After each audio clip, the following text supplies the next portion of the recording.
Welcome to Why Can't They Just? Looking at politics, policy and getting stuff done. My name is William Sinclair. I'm a Labour member. I'm a member of Labour Environmental Action Network, and joining me is Janaline O. Hi, I'm Janaline O. I'm also a member of the Labour Party and a member of the Labour Environmental Action Network.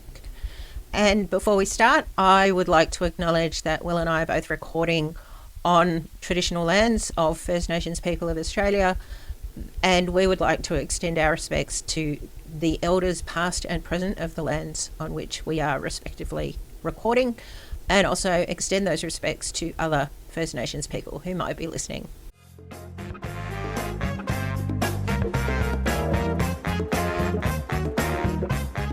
So today's episode, recorded on the 24th of July, is focusing on the environmental laws, which are in the news cycle right now, as the Labour Party is trying to push through new EPA legislation. Janaline, could you just give us a bit of a background as to what's going on, why there needs to be new EPA and EPBC legislation, and what it all means? Okay, so first of all, EPA refers to what the government called in a number of bills that they put forward last term that didn't get passed, Environment Protection Australia. EPA's variously referred to environmental protection authorities. The idea of an EPA is to have an independent authority that makes decisions about environmental impact assessments of development projects. In brief, the EPBC that you just referred to, Will, is the Environmental Protection and Biodiversity Conservation Act. This is the main piece of federal environment legislation in Australia. It was passed in 1999 under the Howard government, and it was passed to consolidate a lot of different pieces of legislation that dealt with environmental issues. And the idea was to bring together a more comprehensive approach to assessing development approvals with respect to their environmental impact. Now, before we start, I'm sorry I'm going to have to bore everybody with just a little trip down the constitutional law lane. And the reason for that I'll explain in a minute, but essentially, under the Constitution, the Commonwealth doesn't have unlimited powers to just legislate on anything. Section 51 of the Constitution outlines those areas in which the Commonwealth government is allowed to make legislation. All other areas are the province of the states and now the territories as well. And the reason for that is because, of course, Australia is a federation of states. Under the Environmental Protection and Biodiversity Conservation Act, which for the purposes of this podcast I will henceforth refer to as the EPBC, and we'll put that acronym in the notes so that people can refer back if they forget what it means. But under the EPBC, the Act only deals with what are called matters of national environmental significance. They include the implementation of international treaties, the management of issues that affect more than one state, so cross-border issues or cross-state issues, and regulation of corporations. So that the reason that's important is because there are still a whole lot of areas where the Commonwealth doesn't have jurisdiction, and so federal legislation doesn't cover them. But having said that, because Australia has signed a lot of international treaties relating to the environment, most really important national environmental issues are covered by the Act, and that includes threatened species and threatened ecological communities. It includes World Heritage Areas, it includes national heritage areas, it includes migratory species, and a bunch of other species that are relevant to various international agreements. The reason that's important, though, is that because the EPBC was kind of cobbled together from a whole lot of existing legislation. Before the Australian government signed up to a lot of these treaties, there is a lot of stuff in the current legislation where the Commonwealth kind of limits itself through the text of the legislation to, for example, only dealing with things in Commonwealth areas, which sort of means national parks and Jervis Bay. Obviously very, very limiting. There are other areas where the Commonwealth is only able to deal with things with the cooperation of the states, which of course is our ideal outcome. Things are better if the Commonwealth and the states work together. But if a state doesn't choose to cooperate, then it has made it very difficult for the Commonwealth to go ahead and do the things that it should otherwise be doing under the Act. So the reason I'm going through this slightly boring introduction on constitutional law is because the outcome of all of this has been 25 years of continuing environmental decline. And this has been shown in successive State of the Environment reports. And Australia holds the world record for the loss of mammal species. That is a pretty sad record to be holding. And I think the conclusion of a number of reviews of the environment laws has been that the laws are not doing what they were supposed to do. They are not protecting the environment. The other thing the laws are not doing is making things easier for business. So, you know, in the old and, in my view, false dichotomy that says you either protect the environment or you make things easier for development, you would think that destroying the environment would have led to a much easier path for development. Actually, these laws have achieved neither. So it is both costly and cumbersome for developers, and it is not protecting the environment. So we need environmental law reform, and we need very substantial environmental law reform. In terms of what's making its way through the Parliament right now, what would you like to see in terms of environmental law reform, in terms of a new EPA and in terms of reforms to the EPBC? What is the ideal outcome from an environmentalist perspective?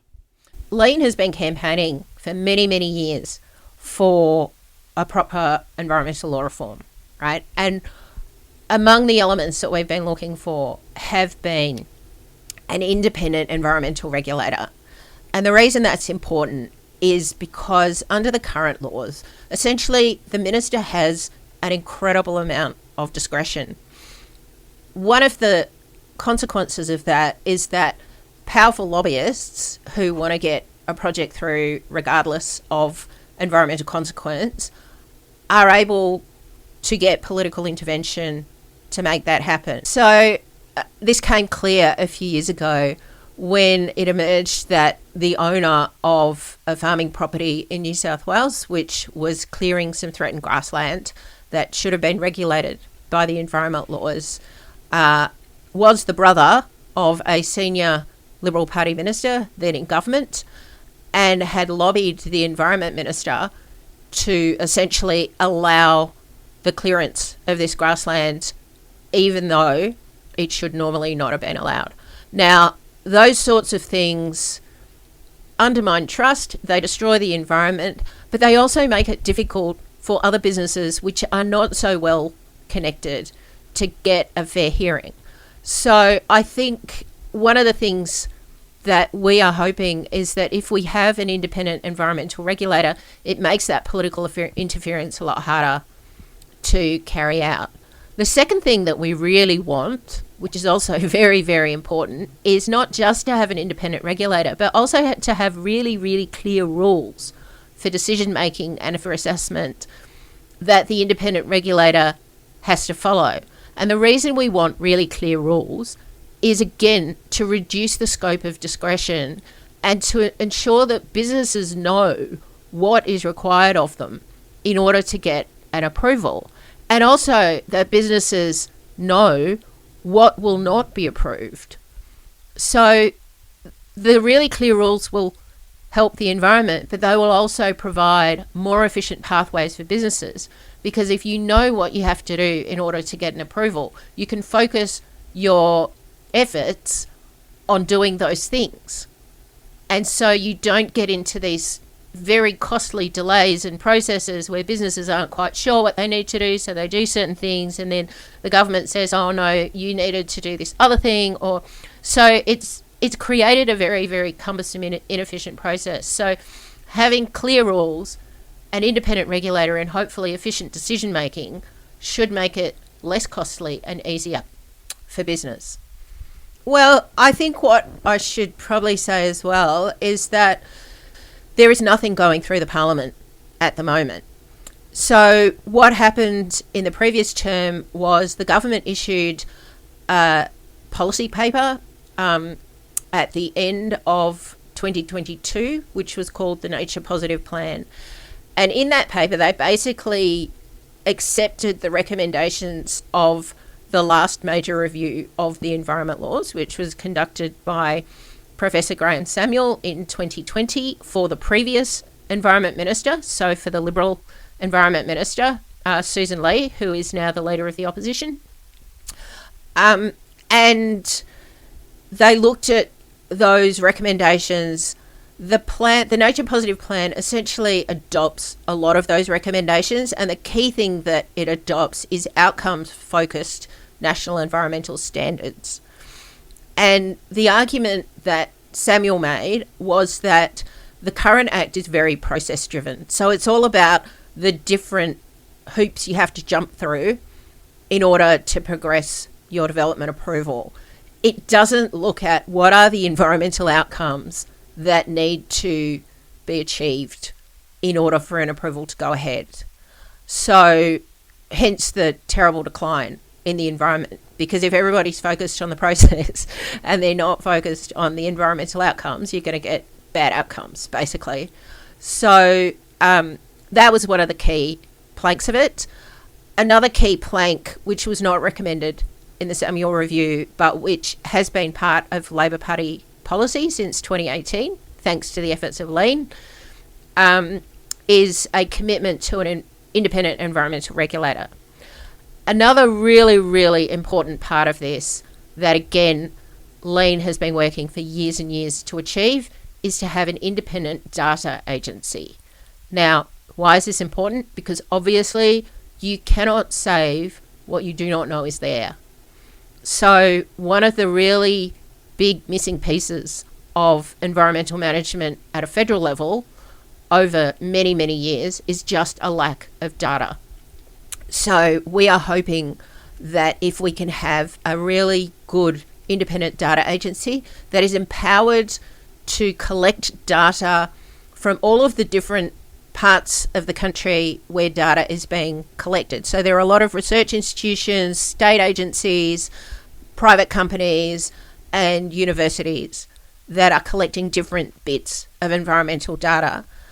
The idea is that you will have a national body that can consolidate that data, decide what needs to be made public for the national interest, and provide a kind of repository so that people can find that data easily. It sounds kind of nerdy and dumb, but it's actually absolutely critical to good decision making. Coming around to the politics, the Labor Party committed to passing this EPA and EPBC reform bills when they won the 2022 election, and it didn't get passed, and there was some media hoo-ha about that. Do you just want to explain what happened there? Yeah, okay. So firstly, the Labor Party said that they would do this reform last term. For various reasons, it turned out to be much more time-consuming and difficult than I think they had anticipated. So they had committed to a full reform process. A full reform process means a proper reform of everything, from the approvals processes to how the data is collected to how people are consulted. First Nations consultation was a really important part of that. How you manage restoration, because obviously one of the key parts of the Nature Positive Plan was a commitment not just to stop the decline, not just to protect whatever is left of the environment, but also to restore the damage that's already been done. So that's sort of behind the concept of nature positive. It's like the idea is that you establish what you've got. So that's a data piece. You figure out what your baseline is, and then you commit by a particular date to have improved on that baseline. So leave nature in a better position than when you started. So anyway, for a lot of reasons, as I said, that process proved to be more difficult than the government anticipated.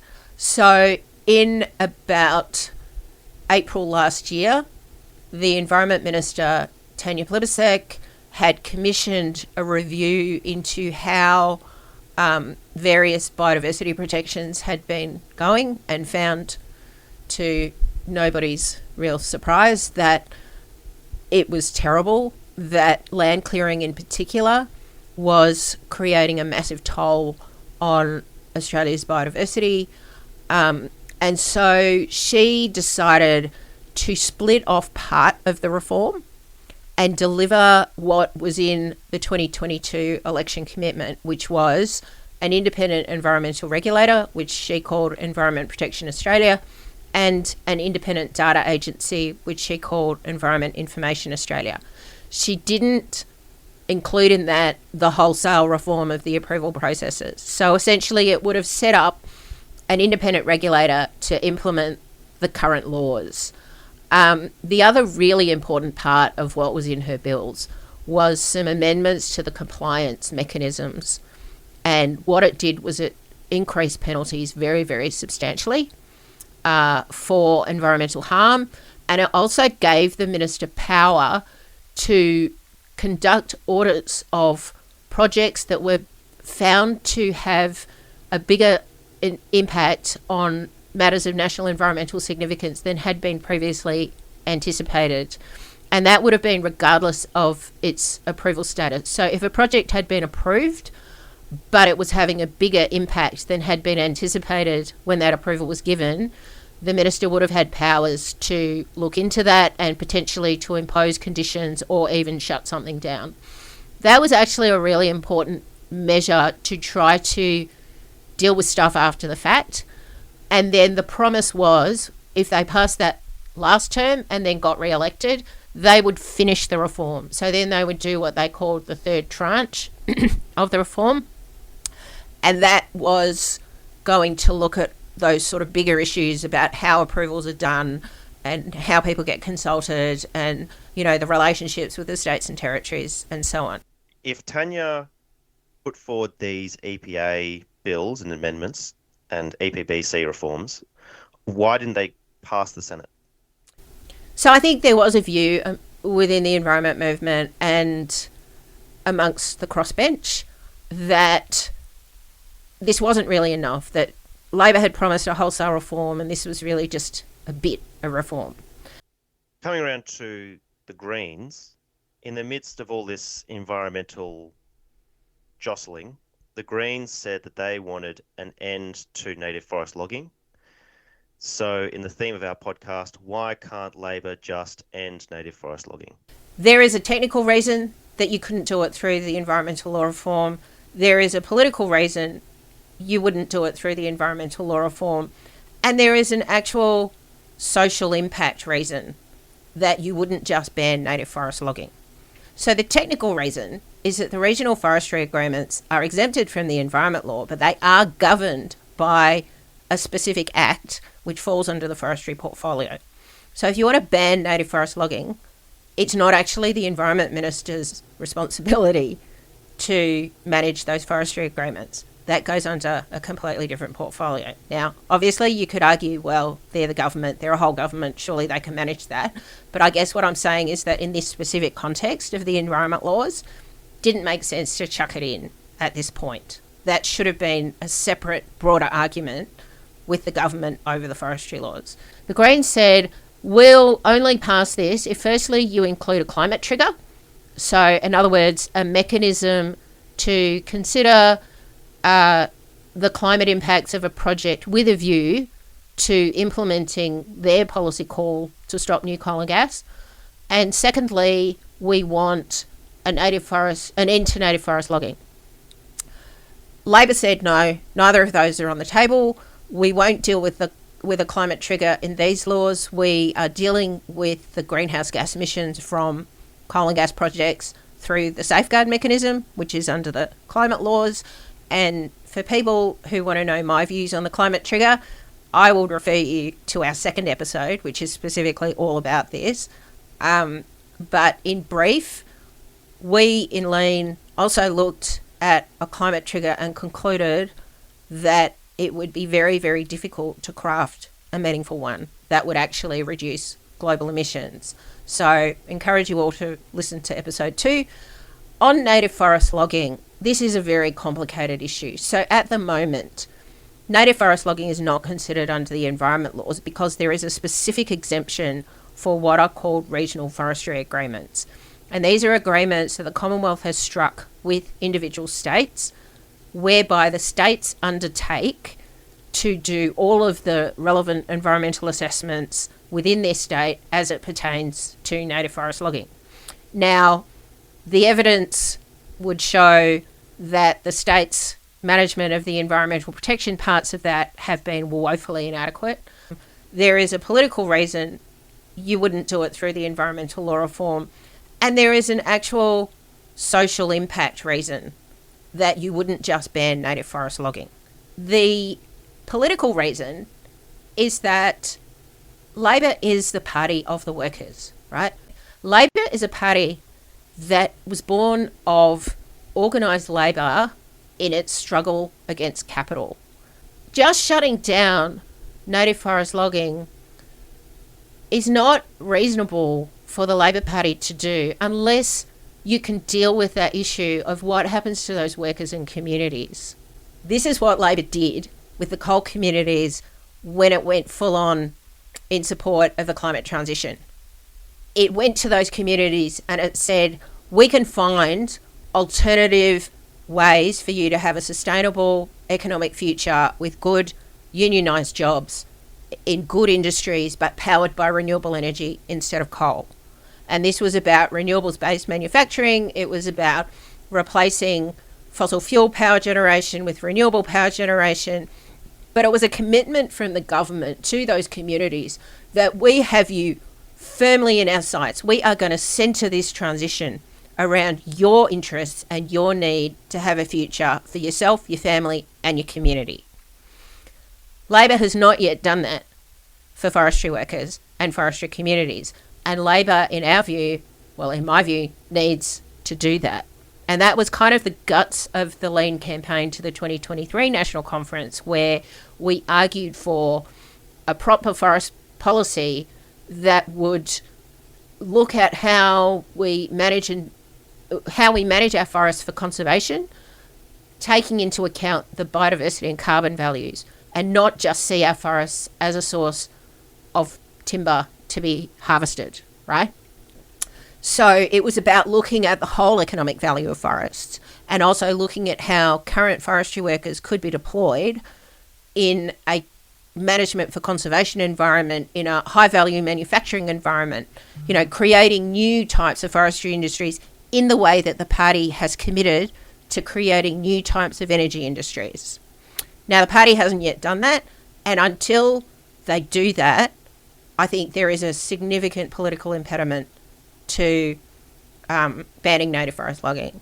The third issue is the social impact, and this is a real thing. So I spoke to a number of members of the Forestry Union in the ACT about these issues, and they told me that when Bob Carr, as New South Wales Premier, created a bunch of national parks and stopped native forest logging in those parks, including in the southeast of New South Wales, not far from the ACT, the union's job basically moved to full-time suicide counselling because those workers were not given an alternative.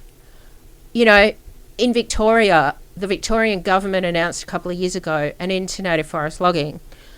There are a number of issues with that, one of which is that the logging is actually continuing, but another issue is that a whole lot of workers who previously had jobs now no longer have jobs. And while the package that the government put forward included salary compensation for those workers, so they are still being paid, they're not destitute, but you can't just take away someone's job that they've been doing for their whole life and expect them to be okay just sitting at home, even if they're getting paid. So, again, you know, the union literally goes on suicide watch, and we have a major issue in these communities. So I think from a human point of view, apart from anything else, banning native forest logging kind of sounds great, but it's a complex process that needs to be managed carefully. So I'm not saying we shouldn't have that as an end goal. I'm saying that the way in which we get there really, really, really matters to real humans and their communities. So, you know, I've heard a number of people from the environment movement and from the Greens say over the years, oh, but, you know, forests, if you have these sort of lovely standing forests, you can develop these fantastic tourism industries around them. Well, that may be true, but if you think that your average forestry worker who belongs to the union is on, you know, $90,000 a year, has a good superannuation package, has job security, you know, long service leave, sick leave benefits, you can't really expect them to get a job for $25 an hour as a barista on a casual contract with no certainty, you know, not much superannuation and no prospects, apart from the skills issue. I mean, sure. It's just not reasonable to expect people to go from a full-time, well-protected job with a lot of benefits to a casual contract, you know, that is completely uncertain. So I think there are, and again, I guess what I'm saying is, this is just saying this point in a different way, banning native forest logging is not just a swipe of a legislative pen. Banning native forest logging is actually a really, really difficult and complex process of figuring out how to get your outcome without destroying humans and their communities. It needs to be done before you can just ban native forest logging. So for all of these reasons, the Labor Party, when the Greens said, we want to ban native forest logging, they said, not in this legislation. I'd just like to add an addendum to that. One of the things I really like about Lean, and what I think Lean gets right, which the other environmental groups get wrong, is that kind of strategic empathy for the other side. I've been to a couple of Bob Brown events or environmental conferences or meeting groups, and they basically kind of paint loggers as just guys who just want to destroy nature because they just enjoy being evil, is kind of the feel I get from these kinds of environmental meetups. And obviously you get involved in Lean because you care about the environment, but I think that what I really like is that we get why loggers want to stay logging, and we can understand, or at least we go to great effort to understand what the other side feels. And I think that that's lacking in the other environmental groups and in the NGOs and in the Greens. Yeah, well, that's why we're Labor. I mean, this is the quintessential part of being Labor, is caring about humans. Coming around to the abundance agenda, I've only really heard about this vaguely in the United States. Do you just want to talk about what it is? This is potentially a very significant issue, and it is potentially quite a risk for those of us who want to see strong environment laws that both protect and restore nature. So Abundance is a book that was written by Ezra Klein and Derek Thompson. So Ezra Klein's a New York Times columnist and podcaster, and Derek Thompson is a journalist with The Atlantic. They were looking at, so their basic premise was, why were Democrats so unpopular? And how can Democrats actually demonstrate that government works and is a good thing? And they looked at California, because I think they're both from California. And California obviously has been a Democratic stronghold for many, many years.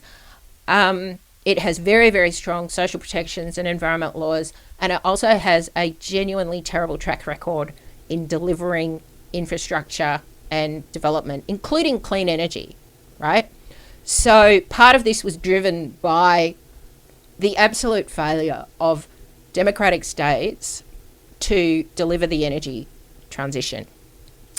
And what they concluded was that, you know, decades and decades of kind of well-meaning provisions forcing people to look carefully at environmental impacts and social impacts and, you know, requiring companies to have certain, you know, workforces and all of these sorts of things, I think they concluded have contributed to making it almost impossible to build stuff in California. Now, in the California context, I think that is a very reasonable concern, right? Because the objective fact is California is terrible at building stuff.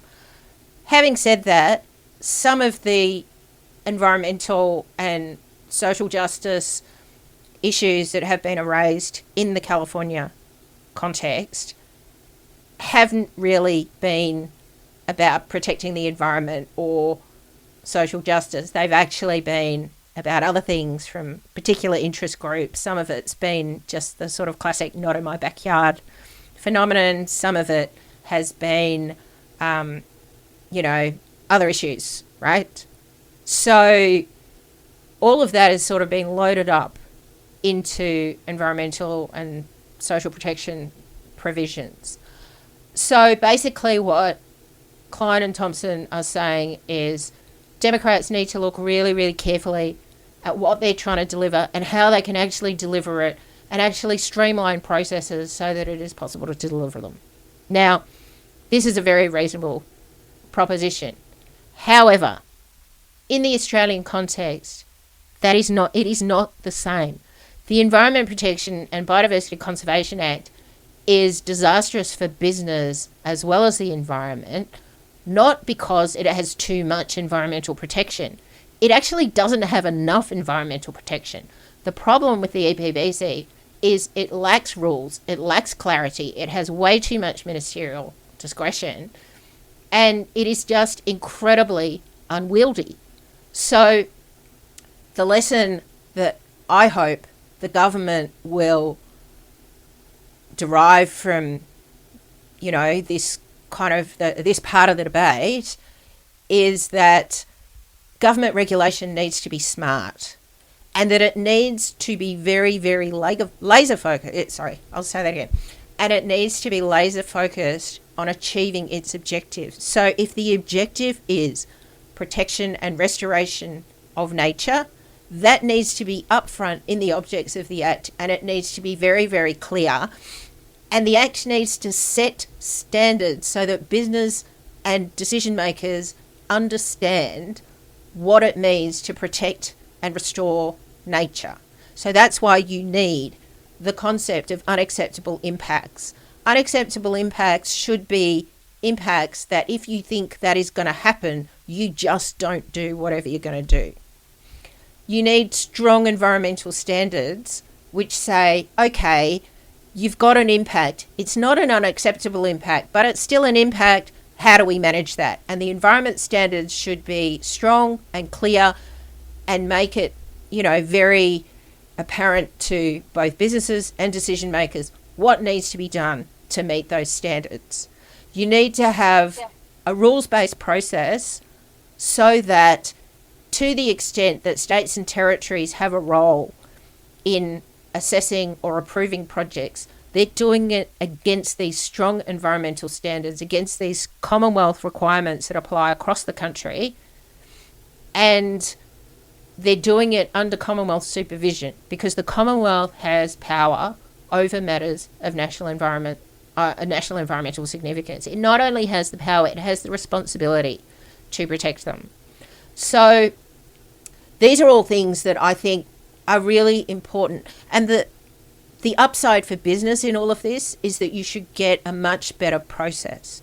So you should get a process that is scaffolded by very clear rules and where everybody knows what the outcome for the environment needs to be. And hopefully that will reduce the scope for endless lawsuits, over interpretations. It will reduce the scope for businesses not being sure about what's happening and doing the wrong thing. It will make clear that everything that affects a matter of national environmental significance is going to be dealt with and not subject to some weird exemption. So it should reduce a whole lot of uncertainty. And, one of the biggest killers to business investment is uncertainty. So if you deliver certainty, then hopefully things will be cheaper, faster, and better for business. Coming around to maybe a liberal argument, the Liberals will presumably say that tough environmental laws will scare away capital and investment. Is that something that we should be worried about? Well, honestly, I think what scares away capital investment is the prospect of being tied up for decades in stupid process. A lot of countries have tough environmental laws, but where they are clear and they are easy to understand and what is required, that doesn't scare away business, right? Large parts of the European Union have very tough environmental standards. They still get investment. They still have economic activity. They still have capital. They still have foreign capital. I think what business wants is to know that if we're going to invest in a thing, it can go ahead and it can go ahead in an orderly way, and we know what the costs are and we know how long it's going to take. Protecting the environment is not just some kind of greedy indulgence. We depend on environmental goods and services for a lot of Australia's economy, right? We have a very, very large primary industry sector. We have, even our urban environments become more livable if we have decent natural ecosystems and if we protect them. So it's not just about, a bunch of greenies like walking in the forest. It's actually about degrading our environmental goods and services, degrading our natural capital, and destroying our biodiversity makes our land less good to live on, less easy to develop. It creates all sorts of problems. It exacerbates things like extreme heat. It exacerbates droughts. It can exacerbate floods, right? All of these things, which are only going to get worse with climate change, can to some extent be mitigated by healthy, well-functioning natural ecosystems. So there are good social and economic reasons for protecting the environment. Just wrapping up now, as of recording today on the 24th of July, the EPA hasn't been introduced to the Parliament yet, and the EPBC reforms haven't been introduced to the Parliament. Lean will be campaigning heavily to try and push them through. We'll see what happens, and depending on the outcome, we might do another episode. Thank you so much to Yuka Lord and Callum Sinclair for helping edit. The music is called Insurrection, written by Pierre Chrétien, performed by the Souljazz Orchestra, courtesy of Do Right Music, Inc. Another thank you to Ronan Sinclair for helping us set the audio up.